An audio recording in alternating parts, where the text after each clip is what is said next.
everyone.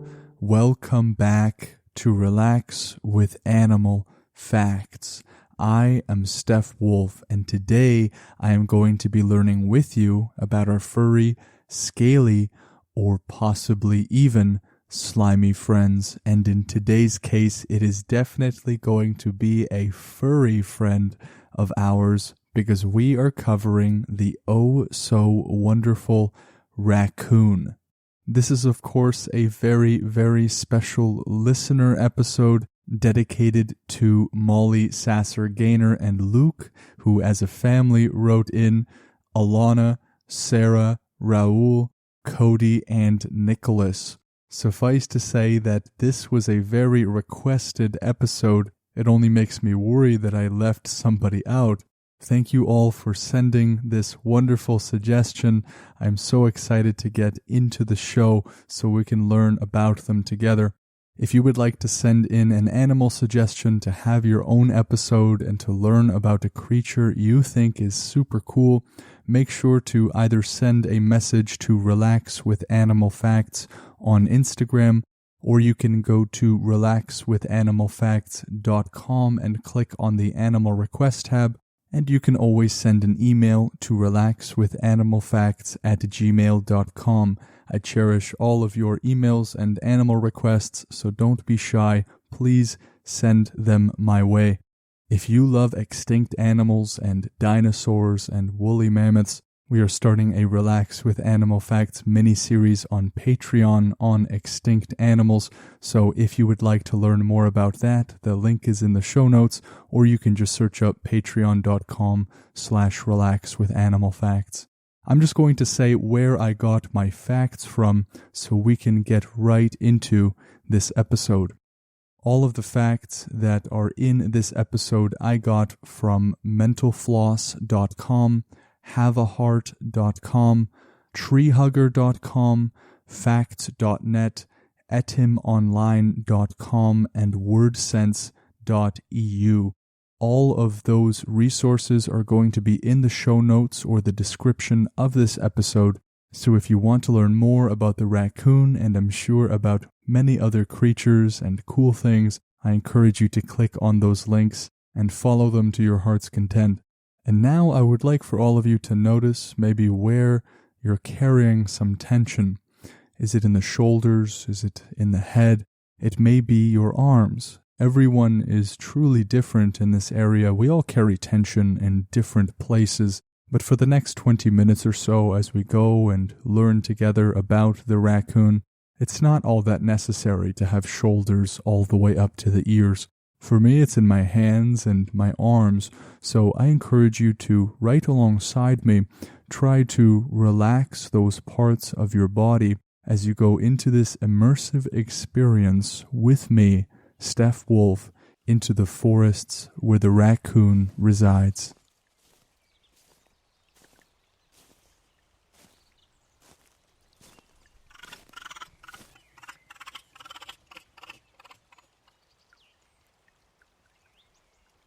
Today we are walking around in the wooded areas of North America, the crunches of sticks beneath our feet, with those familiar creaks of the branches. But keep in mind that raccoons have also emerged in parts of Europe and even in Japan. We have covered in the past the tanuki, which is nicknamed the raccoon dog, but that is an entirely separate species. So Japan has a raccoon and a raccoon dog.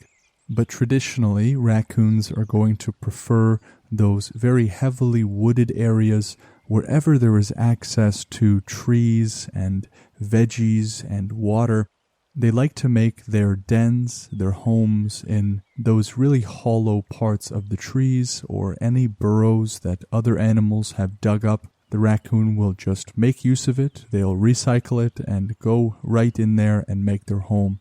And across the world, they have up to currently 22 extant subspecies. That word extant just is the opposite or antonym of extinct. So the raccoon has 22 currently living and breathing subspecies. But many of you will notice, at least many of you in North America, that we don't only see raccoons in woodlands. We see them on the streets, in our garbage cans, or on our roofs, or under our decks. That is because raccoons are extremely adaptable. They're often found in urban areas and suburban areas where they will make their homes in sewers and barns and sheds. But when they are in those urban areas, their range tends to diminish. When we speak of range, we speak of the general land or the general area that the raccoon will consider its home and will travel around. It is more when they are actually in a forest, in which case they have been seen to travel up to 18 miles to forage for food. But in general, I can't assume that everyone listening to this podcast has seen a raccoon before, but they are round, fuzzy creatures. They have that signature black mask of fur on their face that gives them the common colloquial distinction of bandit. Sometimes in urban areas they are referred to in slang terms as trash bandits, which might be a little bit less of an amiable distinction. And an important thing is that while they do look very cute, approaching a wild raccoon up close is often not a good idea for a multitude of reasons, but the first and foremost is that they can be pretty scary when you approach them up close. When they feel threatened, they can let out some very strange noises and bite if they so choose. So it's best to view them from a distance. It is actually raining where I am recording from, so if you hear any thunderous noises in the background, we can simply imagine that there is a thunderstorm somewhere off far in the distance. But moving on, the common name is of course the one we have been using so far, which is raccoon, but their scientific name is Procyon lotor. We are going to cover the etymology of those words right now because we are covering the etymology of the word raccoon at the end. So that first word, Procyon, is a bright star in the constellation known as Canis Minor, and actually is one of the brightest stars in the sky, taking 8th place. And this word comes from Latin, which then comes from Greek.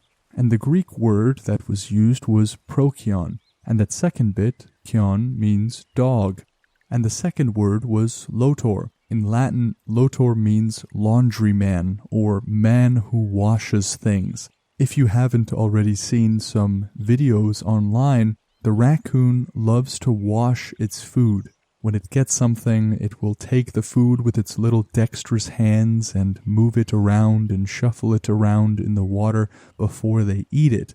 So the scientific name of the raccoon is quite literally translated as dog laundryman, which is one of the most amazing distinctions I think any animal has gotten on the show so far.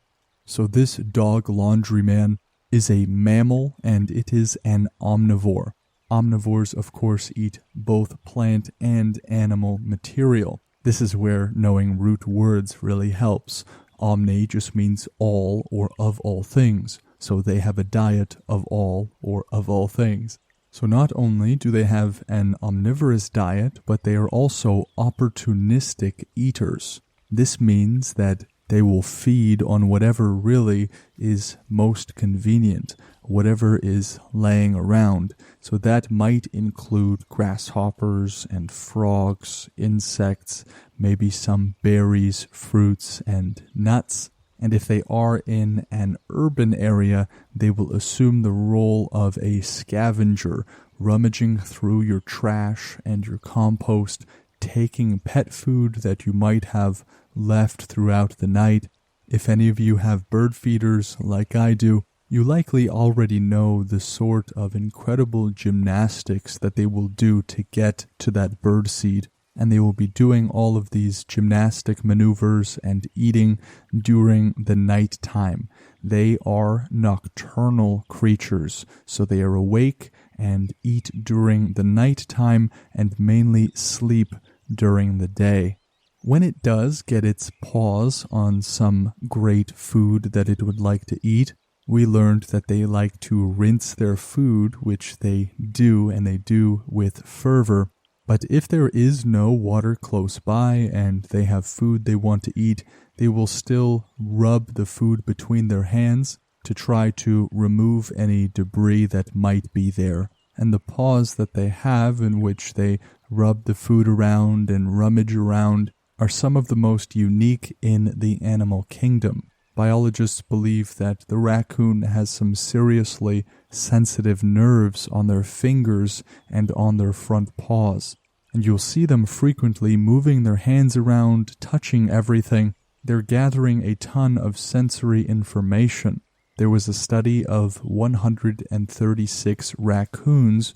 There was a study done with a sample size of 136 raccoons, where researchers in Nova Scotia found that when their hands were wet, there was a greater responsiveness of the nerves.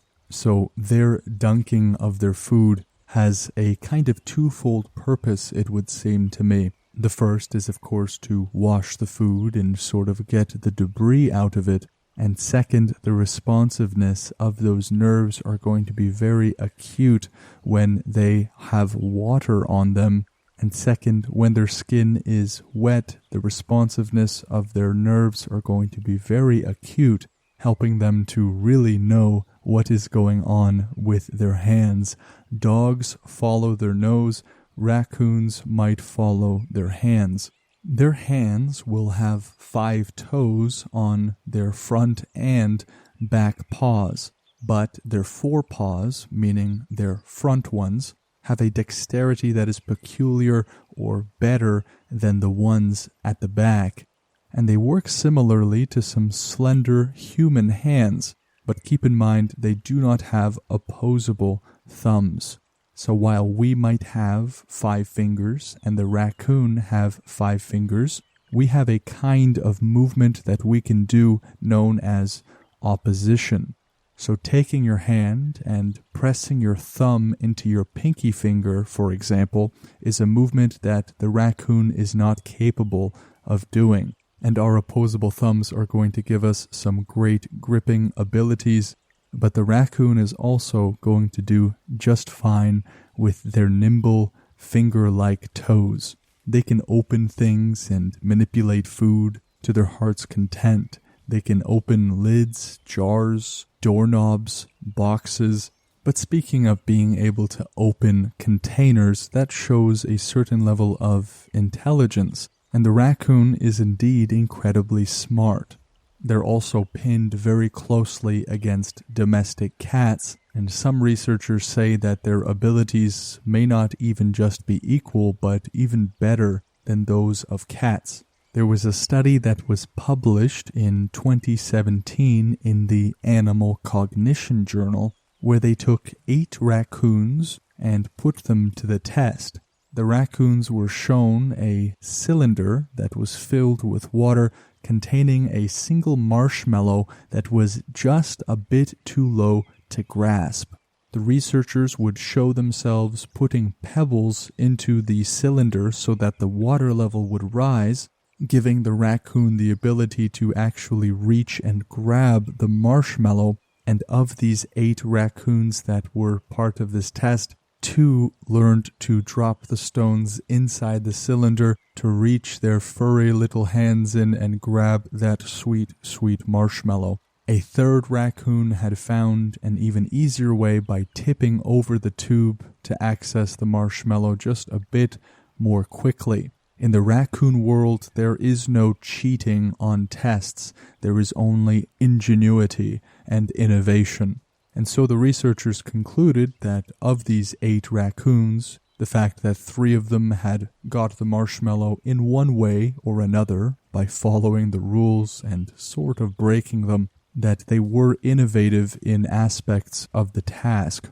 So here the researchers were trying to figure out whether or not these raccoons would understand water displacement, not understand like physicists would understand it, but to know experientially that once there's more things in here, the treat gets closer to my face, and then showing their intelligence. I am a bit skeptical of one aspect of this test, and that is that the researchers demonstrated it before letting the raccoons do it on their own. Because now we're not exactly testing the creativity or the innovation of the raccoon, but rather we are testing its ability to mimic or to imitate. It makes it a bit more challenging to discern whether the raccoon was putting rocks in it because it knew that the water would rise and that it would get the marshmallow, or if it figured that rocks in this hole give me marshmallow. This test has been done with other animals like ravens, I believe, and ravens showed a peculiar ability of figuring it out completely on their own. They would also have stones and tubes, and ravens were shown to, without prompt, be able to take advantage of water displacement to get a tasty treat. But regardless, the raccoon is indeed incredibly intelligent. Add to that their signature bandit-like face and their weapons-grade curiosity, and you can have one pesky garbage thief. There is one theory regarding the dark masks that they have on their face, and that is that the distinctive dark markings help deflect the sun's glare and possibly even enhance night vision. But alternatively, some researchers say that these dark masks may help the animals hide their eyes from predators. But one study in the biological journal concluded that these dark patterns are very likely more in the anti-glare division, which is super cool. We have to wear sunglasses, but they sport their very own unique one. If you see a group of raccoons, you can feel free to call them a nursery of raccoons, because that is what researchers decided it to be, which I am not at all opposed to. And although raccoons live 2 to 3 years in the wild, a raccoon can live up to 20 years in captivity. We see the trend of living longer in captivity, but this is an extremely stark difference. They live about 7 times on average longer in captivity than they do in the wild. I would suppose it would have to do with conditions such as diet as well as disease. There is nothing much to worry about there. So let us move on to the name of the raccoon. What exactly does the name mean, or why do we call the raccoon the raccoon? Well, the raccoon has some of the most dexterous hands in nature. And just in case you aren't sure what dexterous or dexterity means, dexterity means skill and grace in physical movement, especially in the use of the hands. It can also be said of mental ability, but when we say that the raccoon has dexterous hands, it means that they have a tremendous amount of skill and grace with which they use them. Native Americans were some of the first to note their unusual paws, and our English word raccoon comes from the Powhatan word arukun, which literally translated means animal that scratches with its hands, and we can see how this name is a very apt one. The Aztecs similarly, when naming the raccoon in their own language, named it Mapachitli, or being translated, one who takes everything in its hands. It can be seen in the Spanish word for raccoon too, which I really don't want to butcher because I do not know the phonetics of Spanish. If I was to guess, it would be mapache, maybe. Any of you Spanish listeners, feel free to send me a very angry email if I totally butchered that. So we can see how the hands of the raccoon are not only skillful in picking up things with great accuracy and precision, their hands also give them unique distinctions that led them to be called what they are. So let us move on to the review portion of the show, in which I read a review from one of you special listeners out there. They are typically from Apple Podcasts, but you can also leave a review wherever you listen. But for this episode, the review is coming all the way from the United States of America from a user named Prince Herb. And Prince writes, "Great idea and perfectly executed. You can learn or just tune out and relax. If you keep scrolling, you'll see a weird 3-star review from someone who gets really uptight about ferrets. Don't be like them." And I'm not entirely sure what 3-star review Prince is referring to. I don't remember reading anything to do with someone uptight about ferrets. But thank you, Prince, for the wonderful review. I greatly appreciate your feedback and the fact that you took time to write it in the first place. And I do find that some of you like to learn attentively, some of you like to learn very passively, and some of you just really like the background noise for sleeping. I know many of you do a mixture of all of those from what I've gathered from your emails and messages. But regardless of how you choose to listen, I do it this way so that you could do it any way that you want. This show is not only for you, but this show is also by you in terms of animal requests and all of that. If you would like to leave a review because you love the show, it is one of the greatest ways that you can give back, whether you love it or whether you hate it. Leaving a review is something that can not only help the show grow, but can help it improve. The format change that we did of the show came from some very pointed 1-star reviews for which I am very grateful because I understand that many of you like the format change. But know that all of it is from your generosity and your company, you keeping me company as we go into woodlands and jungles and seas is really gift enough.